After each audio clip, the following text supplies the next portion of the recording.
George Saunders has won the Man Booker Prize for his novel Lincoln in the Bardo, becoming the second U.S. author to take home the £50,000 fiction award. The book tells the story of Abraham Lincoln's grief after the death of his young son, and his visits to his tomb. It is the first full-length novel from Saunders, previously best known for his short stories, and is set in a graveyard, over a single night. Judges praised the utterly original work and said it was deeply moving. Saunders, 58, was one of 6 authors shortlisted for the prestigious award, alongside British writers Ali Smith and Fiona Mosley, fellow Americans Paul Auster and Emily Friedland, and British-Pakistani author Mohsin Hamid. Speaking after his name was announced, Saunders said, "Thank you for this great honor which I hope to live up to with the rest of my work, for the rest of my life." The Texas-born author, who lives in New York, has previously won the Folio Prize and Story Prize for his short story collection 10th of December. Lincoln in the Bardo is his 9th book, and had been the favorite to win the Booker. The Duchess of Cornwall presented his trophy at London's Guildhall. He based the story on a real moment in 1862 when the body of the U.S. President's 11-year-old son Willie was taken to a cemetery in Washington, D.C. Saunders revealed after writing the first third of the book he got a bit freaked out and wasn't sure if any other human being could read it. His wife Paula then read it and wrote on a post-it note something so generous it will stay a secret forever, and that gave him the confidence to continue. During a post-ceremony press conference, he said, "It sounds a little pathetic, but for an artist I think validation is really helpful. Maybe you shouldn't need it, but I definitely do. So when someone that I respect approves my work, or when I get grouped with a bunch of writers like these wonderful talents, my opinion of myself improves a little bit and the next book has a little more courage in it." Saunders said the novel had been in his heart for 20 years before he wrote it. Asked why it took him so long to commit it to the page, he told the BBC, "My stories are a little dark and cynical and sci-fi, and I just couldn't see any way to approach this serious material. I tried a couple of times and it didn't work, and I just thought, either don't do it, or wait until you've enough life to do it justice." Baroness Lola Young, chair of the 2017 judging panel, said the form of the novel, which includes voices of 166 souls in the graveyard, reveals a witty, intelligent and deeply moving narrative. It took 5 hours of deliberations before the panel, also including novelist Sarah Hall, artist Tom Phillips, literary critic Lila Azamzongane and the travel writer Colin Thubron, made their unanimous decision. Baroness Young described the responsibility of choosing a winner as draining, saying, "We had actually some tears, but that was as much due to the kind of relief of having gotten to the decision. It wasn't about anger or sadness or whatever."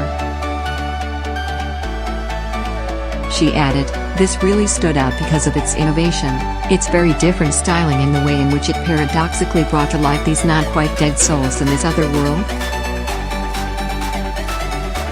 There was this juxtaposition of the very personal tragedy of Abraham Lincoln with his public life, as the person who'd really instigated the American Civil War. This is initially a rather off-putting book. It's got a rather strange title, and when you read the first few pages, you don't really know what's going on. It's the most experimental of the short-listed novels, told in a multiplicity of voices. It's almost like a verbal collage. It can be quite a disconnecting experience, but stick with it because it is not only very moving, but it's also very funny."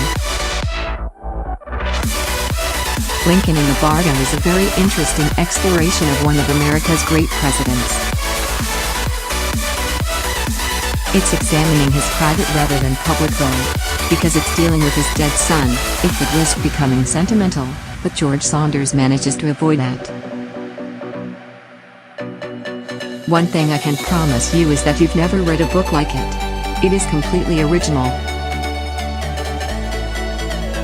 The shortlist was whittled down from a long list of 13 novels that was announced in July.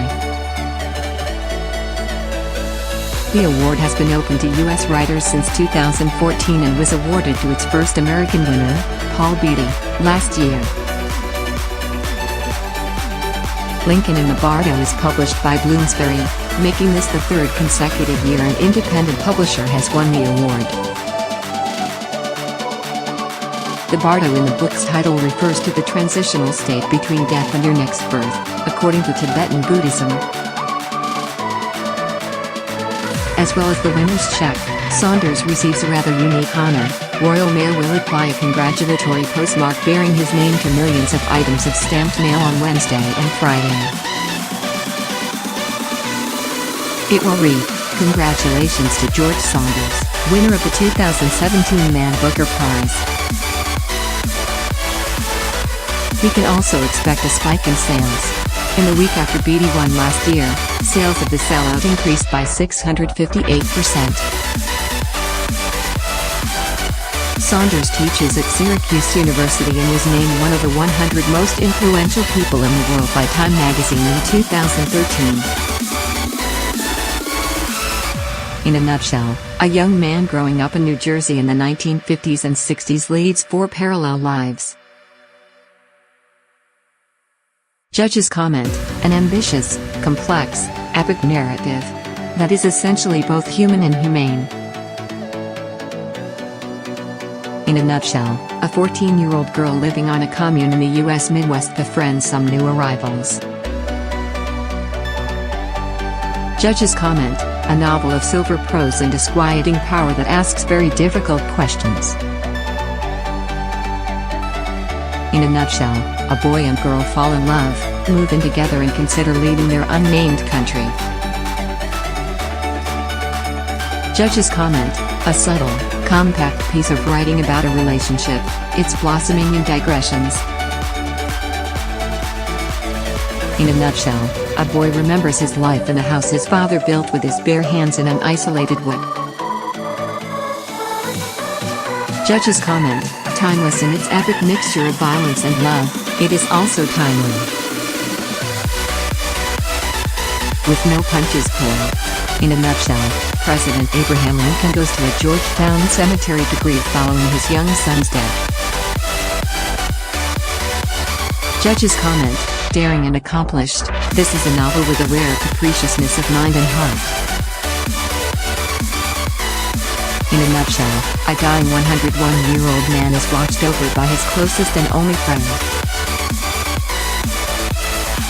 Judges comment, an elegy for lost time, squandered beauty but also for the loss of connections.